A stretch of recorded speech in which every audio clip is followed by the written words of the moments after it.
7. Dark roast or frappuccino answering? You decide. Parents are always preparing their child for the future of their adulthood. Sometimes it just comes naturally. And yet, there are times where parents will say something for a child or say something to a child today that they may have to recall again a year later, several years later, and even later than that. For example, I used to say in the podcast sometimes that it was certain conversations or even actions my father would have me carry out, even at a very young age, where come to find out 5 to 7 years later, he would reference actually that time or that day that I actually engaged in the item or whatever it is he was telling me about. And the profound effect, the memory recall that wasn't readily even coming to my mind at the time, when he brought it up, it just took it right back to that very day, that moment, and what was happening. What an effect it has. Well, it's the same thing with parents today as they're raising their children. They are preparing them for the future to be adults.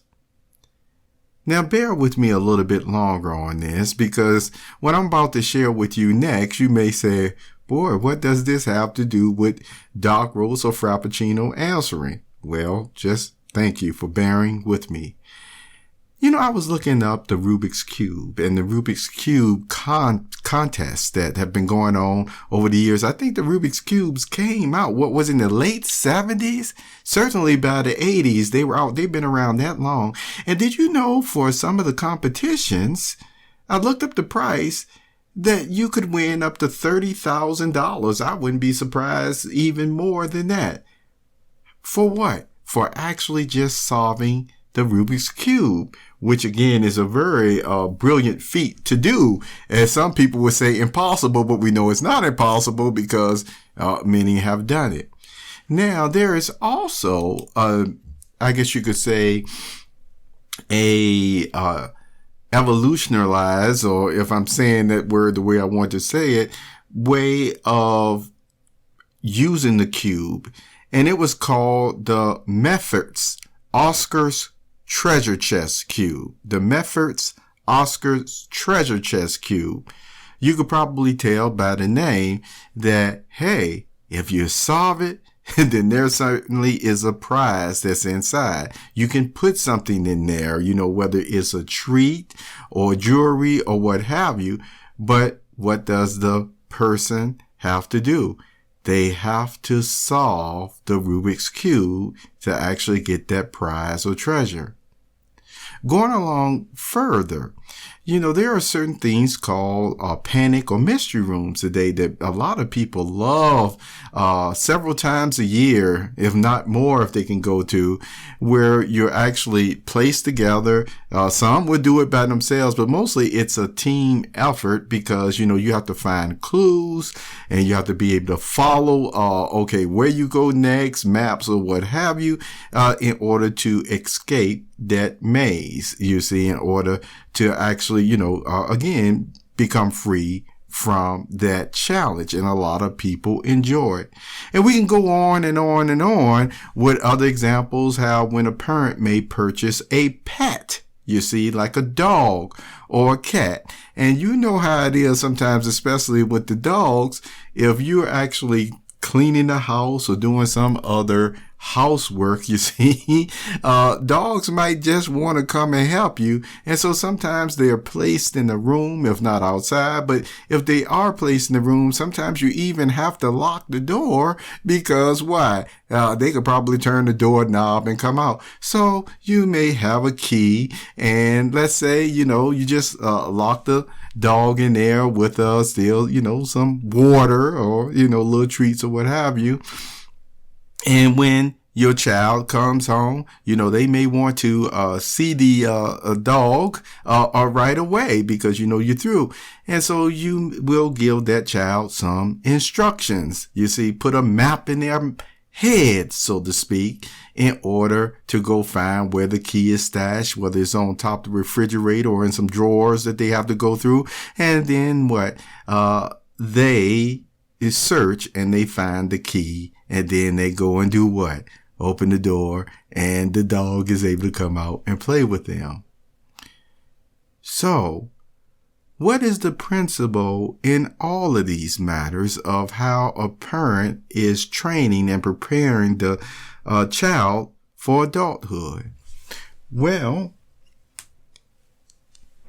in John chapter 8, verse 32, Jesus said this, "Then you will know the truth, and the truth will set you free." And from these examples, you will see there is even a greater prize to learning the truth and being set free by the truth. But the key point is, there is a truth, because in each one of these scenarios, if you did not turn the cube and align things up just right, the cube just would not open up to a treasure. Same thing with the little boy or the little girl wanting to set their pet free. If they didn't follow the instructions the correct way, you see, staying true to what the parent said, that the key is on top of the refrigerator, or it's on the drawer, you see, closer to a child's height, or what have you, where they may have to scrounge to the back to find the key. By staying true to the parent's instructions, they're able to help, you see, release their pet. Same thing with the panic rooms and the mystery rooms and things of that nature. If the persons are not able to stay true to finding the clues and then following the directions after that and moving from room to room, you see, staying true once again to the directions, then they just wouldn't get out now, would they? So with all that being said, the principle is, there are truths. There are important truths. And the principle of you will know the truth about the true God and Jesus himself that will set you free, that is a universal fact. It is a truth that cannot be avoided. And you know what? Aren't we glad we can't?